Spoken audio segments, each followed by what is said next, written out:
Today's GK programme में आपका स्वागत है। सबसे पहले रिकैप देख लेते हैं। पहला प्रश्न है, खबरों में रही साल्वाटार मुंडी पेंटिंग किसके द्वारा बनाई गई थी? इसका सही जवाब है लियोनार्डो दा विंची।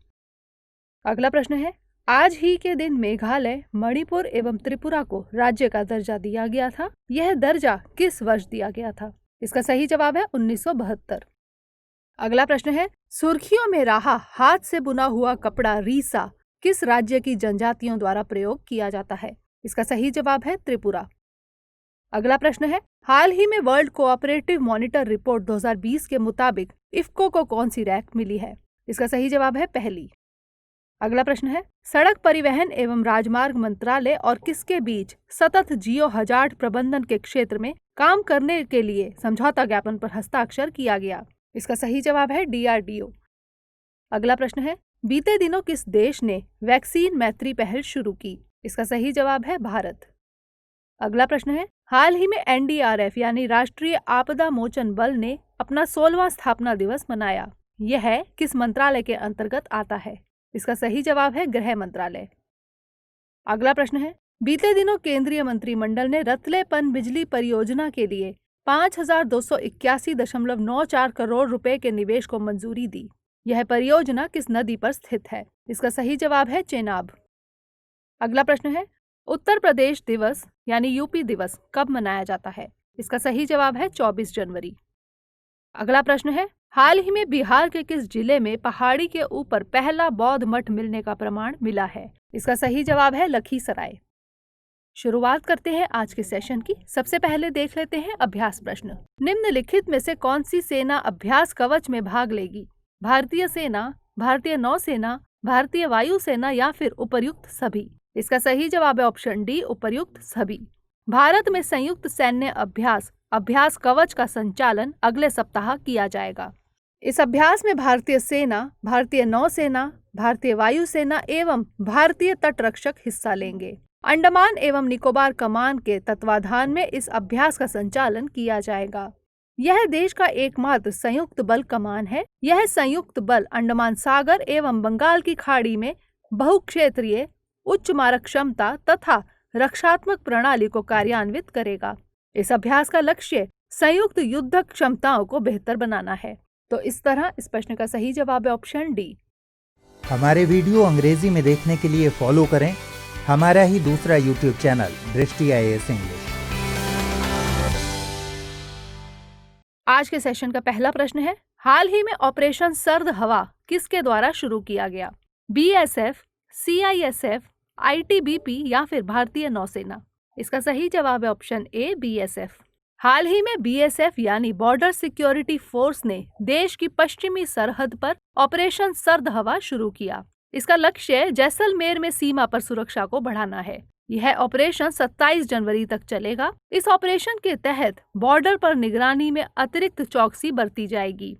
घुसपैठ की आशंका के मद्देनजर गणतंत्र दिवस से पहले इसे शुरू किया गया। इसके तहत सीमा पर स्पेशल चेक पॉइंट भी लगाया जाएगा। आपको बता दें कि BSF नियमित तौर पर गर्मी के मौसम में ऑपरेशन गर्म हवा और ठंड के मौसम में ऑपरेशन सर्द हवा चलाता है। तो इस तरह इस प्रश्न का सही जवाब है ऑप्शन ए। अगला प्रश्न है, खबरों में रहा एबेल 370 क्या है? वायरस, दवा, उपग्रह या फिर गैलेक्सी का समूह? इसका सही जवाब है ऑप्शन डी, गैलेक्सी का समूह। हाल ही में नासा ने आकाश गंगाओं के समूह की एक फोटो साझा की। इस गैलेक्सी के समूह का नाम एबेल 370 है। यह समूह पृथ्वी से लगभग 4 बिलियन प्रकाश वर्ष दूर है। नासा के हबल स्पेस टेलीस्कोप द्वारा यह फोटो ली गई थी। इस गैलेक्सी के समूह के कोर में लगभग 100 गैलेक्सी हैं। तो इस तरह इस प्रश्न का सही जवाब है ऑप्शन डी। अगला प्रश्न है, आसियान सचिवालय में भारत का नया राजदूत किसे नियुक्त किया गया? रवीश कुमार, विजय गोखले, जयंत एन खोबरागड़े या फिर हर्षवर्धन श्रृंगला? इसका सही जवाब है option C, Jayant N Khobragade.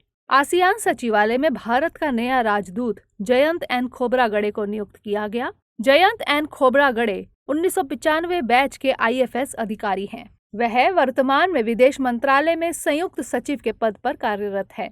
तो इस तरह इस प्रश्न का सही जवाब है ऑप्शन सी। अगला प्रश्न है, हाल ही में मैस्करेड 2021 का आयोजन किसके द्वारा किया गया?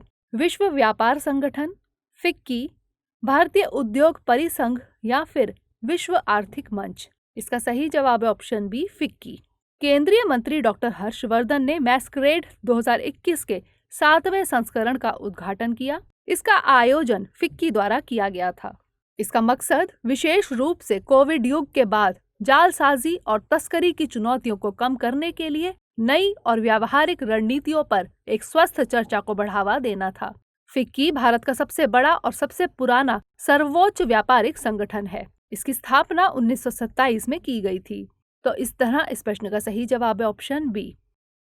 अगला प्रश्न है, बीते दिनों भारतीय सेना ने स्वदेशीकरण एवं नवाचार साझेदारी पर किसके साथ समझौते पर हस्ताक्षर किया? SIDM, DRDO, इसरो या फिर नासा?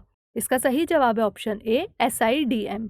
हाल ही में स्वदेशीकरण एवं नवाचार साझेदारी पर भारतीय सेना और SIDM यानी society of Indian defence manufacturers के बीच समझौता ज्ञापन पर हस्ताक्षर किए गए। समझौते का मकसद स्वदेशीकरण पर जोर देना एवं विदेश में तैयार उपकरणों पर भारत की निर्भरता कम करना है।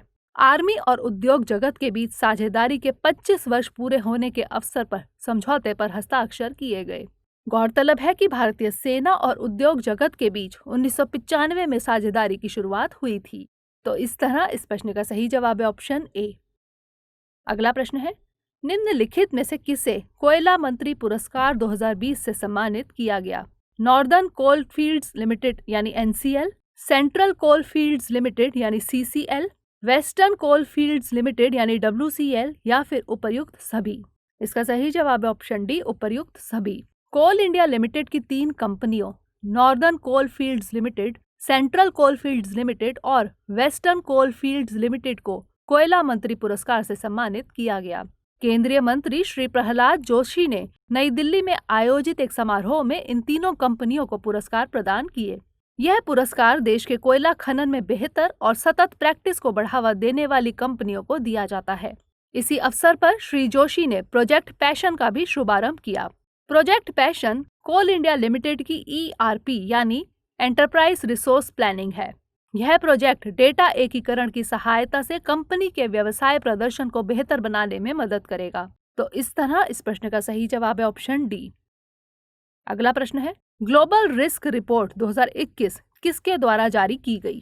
विश्व व्यापार संगठन, विश्व आर्थिक मंच, वर्ल्ड बैंक या फिर यूनाइटेड नेशंस? इसका सही जवाब है ऑप्शन बी, विश्व आर्थिक मंच। हाल ही में विश्व आर्थिक मंच ने ग्लोबल रिस्क रिपोर्ट 2021 जारी की। यह ग्लोबल रिस्क रिपोर्ट का 16वां संस्करण है। इस रिपोर्ट में 2021 के प्रमुख वैश्विक खतरों को चिन्हित किया गया है। इस रिपोर्ट के अनुसार कुछ प्रमुख खतरे संक्रामक रोग, जलवायु परिवर्तन, जैव विविधता का ह्रास, प्राकृतिक संसाधनों का संकट आदि है। विश्व आर्थिक मंच एक गैर लाभकारी अंतर्राष्ट्रीय संगठन है जिसकी स्थापना 1971 में की गई थी। इसका मुख्यालय जेनेवा में है। तो इस तरह इस प्रश्न का सही जवाब है ऑप्शन बी। अगला प्रश्न है, बीते दिनों स्मार्ट एंटी एयरफील्ड वेपन यानी SAW का सफल परीक्षण किया गया। यह किसके द्वारा विकसित किया गया है? ISRO, DRDO, new space India limited या फिर इनस्पेस? इसका सही जवाब है ऑप्शन बी, DRDO। हाल ही में ओडिशा तट से कुछ दूर SAW यानी स्मार्ट एंटी एयरफील्ड वेपन का सफल परीक्षण किया गया। यह परीक्षण हिंदुस्तान एरोनॉटिक्स लिमिटेड के हॉक विमान के जरिए किया गया। स्मार्ट एंटी एयरफील्ड वेपन का डिजाइन और विकास हैदराबाद में स्थित DRDO के रिसर्च सेंटर इमारत द्वारा किया गया है। यह 125 किलोग्राम वजन श्रेणी का स्मार्ट वेपन है। यह दुश्मनों के राडार, बंकर, टैक्सी ट्रैक और रनवे को 100 किलोमीटर की दूरी से निशाना बना सकता है। तो इस तरह इस प्रश्न का सही जवाब है ऑप्शन बी। अगला प्रश्न है, हाल ही में किसने बेस्ट कार्बन कैप्चर टेक्नोलॉजी विकसित करने वाले को $100 मिलियन इनाम देने की घोषणा की? Mark Zuckerberg, Mukesh Ambani, Elon Musk या फिर दिलीप सिंघवी? इसका सही जवाब है ऑप्शन सी, एलन मस्क। हाल ही में एलन मस्क ने बेस्ट कार्बन कैप्चर टेक्नोलॉजी विकसित करने वाले को $100 मिलियन इनाम देने की घोषणा की। दुनिया में बढ़ते कार्बन डाइऑक्साइड एवं अन्य ग्रीन हाउस गैसों के उत्सर्जन को रोकने के लिए सबसे बेहतर टेक्नोलॉजी का निर्माण करने वाले को यह इनाम दिया जाएगा। आपको बता दें कि हाल ही में एलन मस्क अमेजन के संस्थापक जेफ बेजोस को पछाड़कर दुनिया के सबसे धनी व्यक्ति बने थे। Elon Musk, space X, Tesla आदि कंपनियों के मालिक हैं। तो इस तरह इस प्रश्न का सही जवाब है ऑप्शन सी। अगला प्रश्न है, बीते दिनों किस राज्य में पोटाश के दोहन के लिए MECL, RSMML और DMG के बीच त्रिपक्षीय समझौते पर हस्ताक्षर किया गया?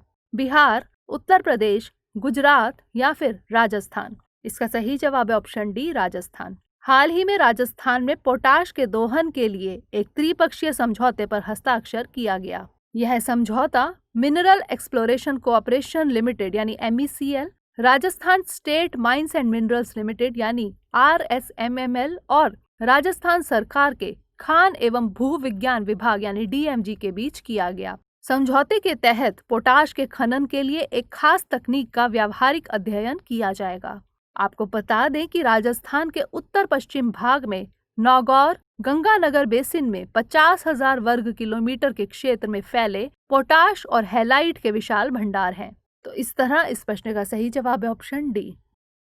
अब बारी है आज के अभ्यास प्रश्न की। हाल ही में किन दो देशों ने मिलकर लॉन्ग ऑप्स प्रोजेक्ट शुरू किया है?